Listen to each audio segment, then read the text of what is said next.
do you think KD would have shown up on 17? Hell no. Hell no. 100% not. No, definitely not. I was just curious because I lived near there. I was like, oh, I'd go watch this. I would pay pay-per-view fees to see that fight go down. Well, maybe after Logan Paul gets the shit beaten out of him by Floyd Mayweather, we could set that up. But out of all the professional athletes, probably the one at this point in my 51-year-old life that I'm not afraid of physically is Kevin Durant. Just because I actually weigh more than him, so I think just that alone, I'd be good to go.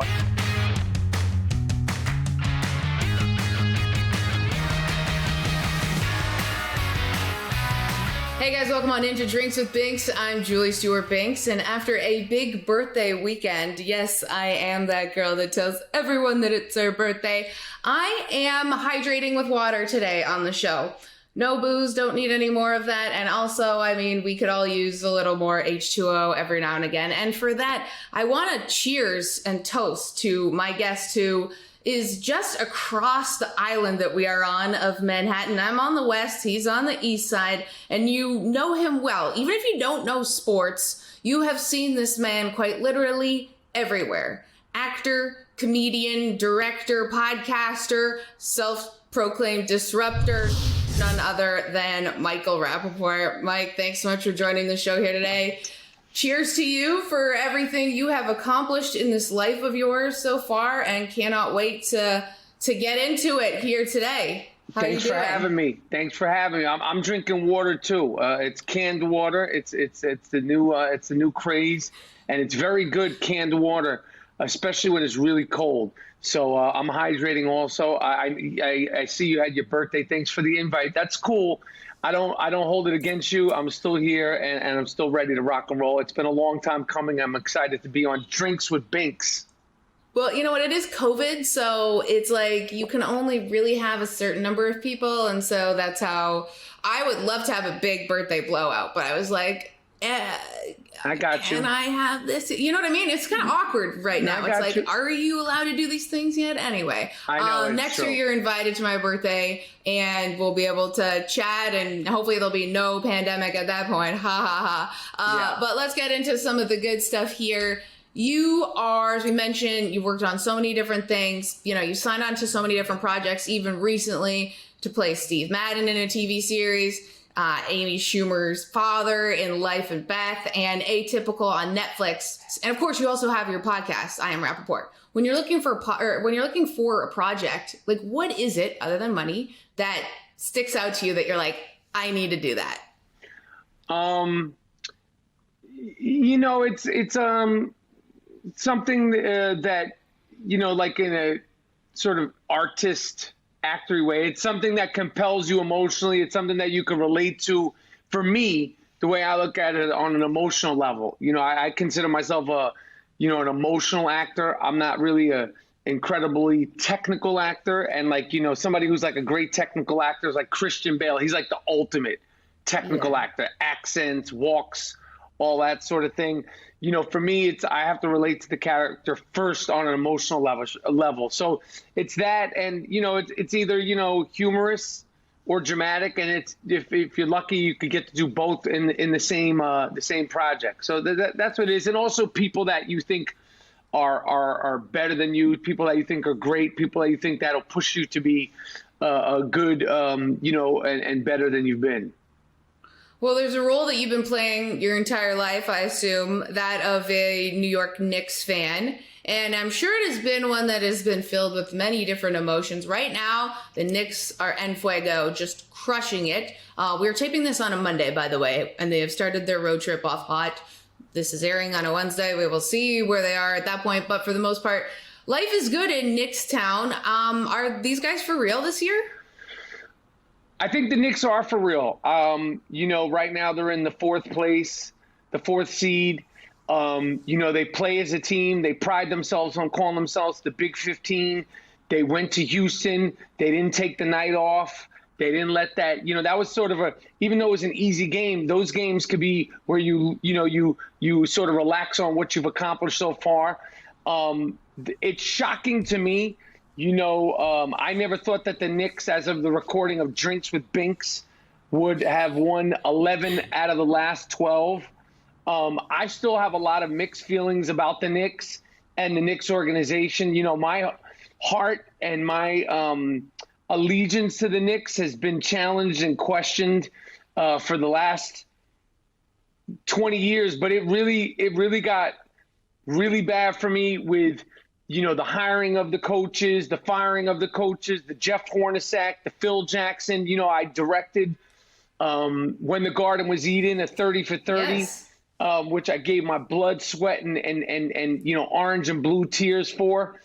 But, with the Oakley situation and all those firing of the coaches and the Dolan of it all, it made me – it's like a dysfunctional relationship being a Knicks fan. So I'm always going to be a Knicks fan. But, like if I was a single girl, my eyes started straying because just the frustration and the embarrassment, really is the embarrassment of being a Knicks fan. And, that Oakley thing really hurt me. It hurt me, and just the Dolan thing. But that being said, I'm not one of these people who normally gets mixed up in the owners, and I avoided it for years. I swear I avoided. I didn't pay attention to Dolan. I didn't think about Dolan when people were already shitting on him. But for me, when I started paying attention to him, it really tainted the whole thing. That being said, he doesn't play. He's probably never played basketball, and it's about the fans. It's about the team. And right now we're in a very good space. And I think Thibodeau was obviously the right hire after a bunch of misfire hires for a long time. So I'm happy for the Knicks. I'm happy for Knicks fans. I'm happy for the city of New York. And I'm happy that the Nets are doing good because, for so long, even though the Nets are like a new team, for so long, we call it the city's game and we call Madison Square Garden. It is the world's most famous arena, but the mecca of basketball. And, getting our asses kicked, for a long time. So it's good for basketball in New York City that both teams are thriving. That being said, I think it would be incredible if they met in the playoffs. I think it would be awesome. Yeah, I mean, that would just be at its prime, just these two teams, especially one that wasn't supposed to be, doesn't have the superstars necessarily like the Nets do at this point. But speaking of superstars, and I'd love to stay with the Knicks for a while, but I do want to get to the fact that LeBron James had some interesting comments to say today about the play-in games because the Lakers have been not looking good, losing 6 of their last 7 at this taping. What do you think of what he said that, whoever made the play-in games, he said it a little bit differently, should be fired? I think it's embarrassing. He never discussed the play-in tournaments. He was all for it. The last it was discussed, when he said teams should fight it out, he named specific teams. He didn't mention it during the bubble. He didn't mention it all season long. These guys that are complaining about it. I also learned what exactly the tournament is. It's 7 and 8 seed play each other. 9 and 10 play each other. The winner of the 7 and 8 seed goes to the NBA playoffs to compete for an NBA championship. The loser of the 7 and 8 seed doesn't go home. They have yet another chance. Yeah. They play the winner of the 9th and the 10th seed game to play in the NBA playoffs for the NBA championship. You get the maximum of this play-in tournament is 2 games, and these guys are complaining. The only people that aren't complaining is us, the fans. We're going to be watching. I would love to see LeBron, Luka Doncic, Steph Curry, playing in one-off games for their season's, glory. And, it's not like it's a 3 out of 5. It's not even a 2 out of 3. You got to play 2 extra games. These guys get paid so much money. They're so entitled. And it has to do with not just athletes. I think it has to do with, people of that age. And I think it's unfair for them to be complaining. I think it's unfair that LeBron James said that somebody should be fired over this when he had never mentioned it in the past, except for that he was all for it. So I'm down for the play-in tournament. And if you don't want to be a part of the play-in tournament, play yourself into the playoffs, and you won't have to play yourself in a play-in tournament. So I'm all for it. Very fair. Yeah, and the play-in tournament will be very interesting. As you said, there's an ample opportunity to still get to the playoffs, even with the play-in tournament. It's 2 extra games. It's It's not like it's a whole thing. It's nothing. Yeah, we'll have to see how that goes. But I'm sure his tune would be different if they were not looking at this position that they're in right now. The Lakers have been spiraling, but we will have to see. He's trying to get people fired and shit now. He's trying to get people fired, and he will. It's LeBron James. Yeah, he will get people fired. I'm sure you've gotten people fired before. I don't know. Maybe you haven't. Maybe you have. We will find out a whole lot more with Michael Rapaport when we return on Drinks with Things. Guys, don't go anywhere. We're sipping on our H2O today. I'm Luke Voigt, and I had drinks with Binks.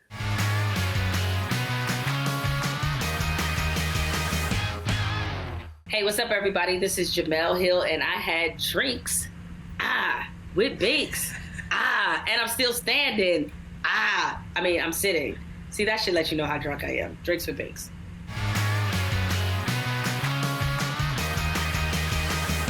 Hey guys, welcome back to Drinks with Things. I'm JSB. I'm joined by Michael Rapaport. You know him well from acting, comedy, podcasting, disrupting. We're sipping on a little H2O here today, hydrating, and I'll take a little sip of that. I need it, definitely.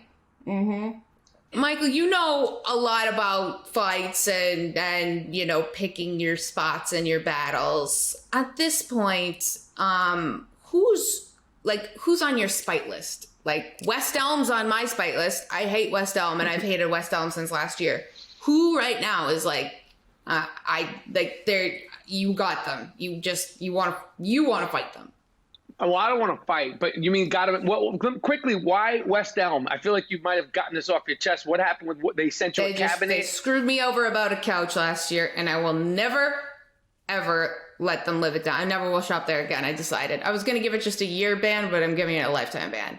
So I do not want to see the Brooklyn Nets win a championship. I think it will be, I mean, it's already bad enough that they're playing together, but if they win, it will inspire all these young kids that are coming in the league. It's already happening because this is like AAU Big Three on steroids, but that is a soulless team. And Steve Nash has done a great job with the others, as Shaquille O'Neal likes to call them. But that is a soulless team. And if they somehow do win an NBA championship, there will be no tears. There will be no, you know, that image of Michael Jordan crying on the ground with the trophy because of all the adversity and everything that is gone. There's no tears. There is no adversity. And I call it the Charles Barkley effect. These players are so frightened of ending their career without a championship that they will cheat the system, cheat the process to win an NBA championship. And to do it like this, and, you know, I don't want to see them injured. I want to see them go out there and I want to see them lose because it's just not a good precedent, you know, for the next generation of young NBA stars that feel like, well, if I don't win a championship, you know, they can make fun of me the same way they make fun of Charles Barkley every night on TNT. For the last 20 years, we've seen Charles Barkley, whenever they want to shut him up, they just go, you don't have a ring. You don't have a ring. And it's like, did you not ever see Charles Barkley play? Did you not ever see Allen Iverson? Did you not ever see Karl Malone? Did you not ever see Patrick Ewing and the list of other players who ended their career without a ring? Rings are dope, but at what cost? So that's the thing I'm focused on right now. Okay, so then how do you feel then about one of those soulless people that probably is watching the content that you put out there and likes to get in your DMs and you get in their head? What's your relationship like with that person who we all know who we're talking about? Well, there was never a relationship beforehand. It was really, you know, like I know you, you know me. The DM situation, I will say, got way out of hand. The situation, I'll be honest, I wish it didn't happen. I wish I hadn't partaken in it. But at that moment, on that day, he was like any other person in my DM talking shit and talking crazy. And I put many people on blast for doing the same thing. And, you know, like my wife said, she'd go, well, what did you expect to happen? At the moment, it wasn't a basketball player. It wasn't even a person. It was just a motherfucker in my DMs, to be totally honest with you. But that situation just, it went way farther than I had imagined. And that's the beauty of disruption. You know, it's like, For me, when I do my shit talking, when I do my ranting, whether it's political or about sports or, about, West Elm or the construction next door to me, I don't really think it through. I should think it through. It comes from an emotional place. And when people agree with it, I think they're agreeing with the emotional sentiment. That one got away from me. And it just was, it turned into like a sort of ugly, petty situation. And honestly, I wish I hadn't done it. Oh, well, that's that's like a mature stance on it. Do you think Katie would have shown up on 17th? Hell no. Hell no. 100% not. No, definitely not. I was just curious because I lived near there. I was like, oh, I'd go watch this. I would pay pay-per-view fees to see that fight go down. Well, maybe after Logan Paul gets the shit beaten out of him by Floyd Mayweather, we could set that up. But out of all the professional athletes, probably the one at this point in my 51-year-old life that I'm not afraid of physically is Kevin Durant, just, because I actually weigh more than him. So I think just that alone, I'd be good to go. And I have a long reach myself. All right. I feel like we're on Drinks with Binks. We're stirring up something here. Undercard for Floyd Mayweather and Logan Paul may or may not have just been decided. We'll have to see. We have a whole lot more with Michael Rapaport to come here on the show, including a number of roles you may have seen him in on the television. We will have to see if he remembers what they are after this. Don't go anywhere.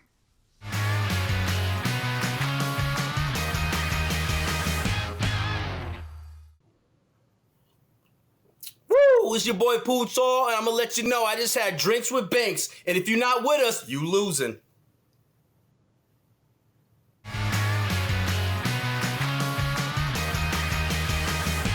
Hey guys, welcome back to Drinks with Binks. I'm JSB. We've got Michael Rapaport here, and we have talked about some of his sports interests, but a lot of you know him from his acting career and a number of roles he's been in. So I thought we'd play a game where I have gone through IMDb and beyond and found quotes that his characters have said, and I'm going to read them, and he has to guess what show, and if he wants to even remember the actual name of the character, it would be amazing, but we will see. So, you ready to go, Rap? I'm ready to go. Okay, number 1, quote, "You're the prettiest fake undercover whore I've ever seen." Friends. Yes, I knew you'd get that one. That's Gary the cop like from Friends.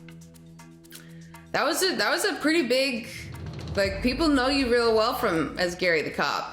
I mean, Friends is like, the Brady Bunch to some people. Like, they play them and play them and play them and play them. And, there's not a day that goes by where somebody doesn't mention to me Friends. Literally. Okay. And especially that quote. All right, next up. "I spent 4 years at Caltech, and that's the best physics explanation I've ever heard."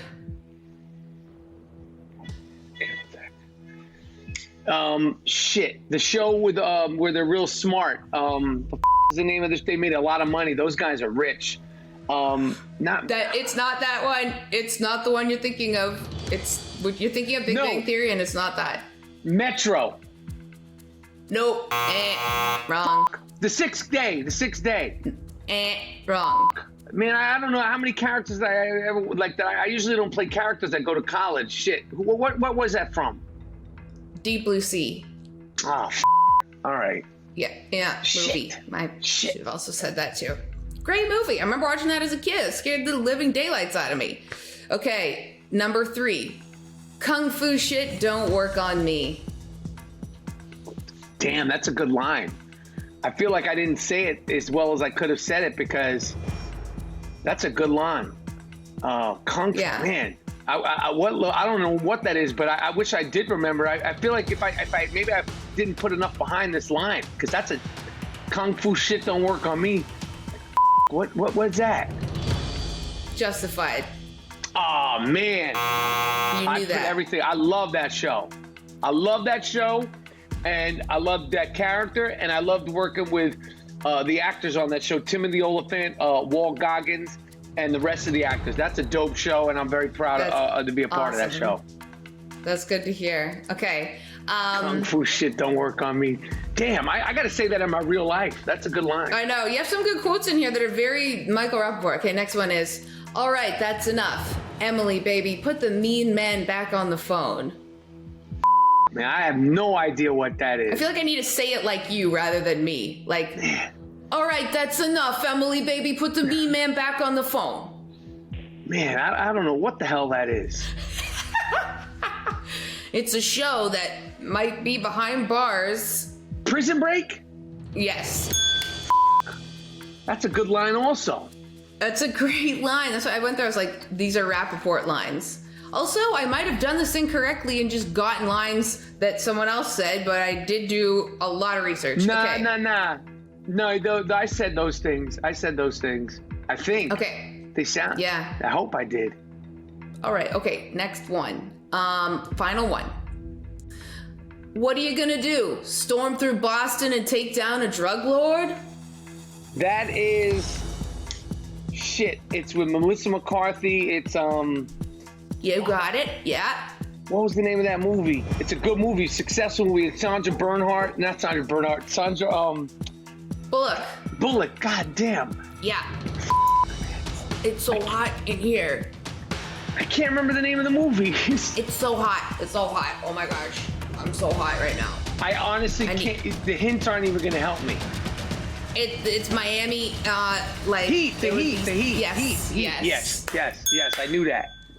Well, when you said Melissa McCarthy, I knew you knew it. So there we go. That was great. That was great. Thank you so much, Michael, for playing along on this. This means you've done a lot. You've done a lot of shit in your life that it's hard to remember those lines from. Some of them are from a while ago, but you got almost half of them right. I did pretty good. Yeah, you did pretty well. I got half answers. That was good. Like you get the line, but you don't know the movie. You get the name. You can't remember Sandra Bullock's name. Like I did okay. Yeah. I think you did pretty well. It's always good. It's always good to never remember like a big star like Sandra Bullock's name. That's good for your career. I think it's good that you didn't remember a lot of these, right? Like if you knew them like that, it would be like, ooh, it's too much, right? Or if I start doing like the rest of the scene, like that would be up too. If I'm like, that would be messed up.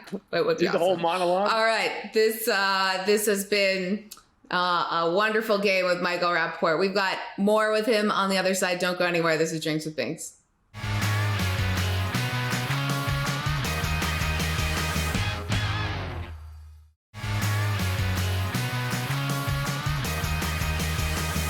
Subscribe to the Fubo Sports YouTube page for clips and full episodes. Follow us at Fubo Sports on all social media channels. Also available in podcast form wherever you find your favorite pods. Guys, we've had an awesome time drinking and binking here with Michael Rapaport. Mike, where can we find you next? You could find me next in Atypical. Season 4 is coming soon. I know when, but they haven't announced it, but soon. I'll just say soon with a capital S.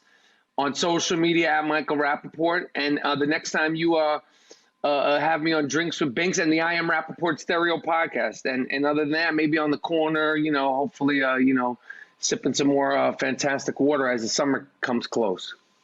Yes, this has been awesome. Thank you so much for playing along and having some fun with us here today. Good luck to your Knicks. Good luck to whatever battles you got going up next. And thanks again for being on. And guys, you know where to find all of our content, especially on YouTube. We've got all of our episodes. You can rewatch this one again, share it, like it, subscribe. We have a ton of also great episodes out there at Fubo Sports. And until next time, bottoms up, bitches.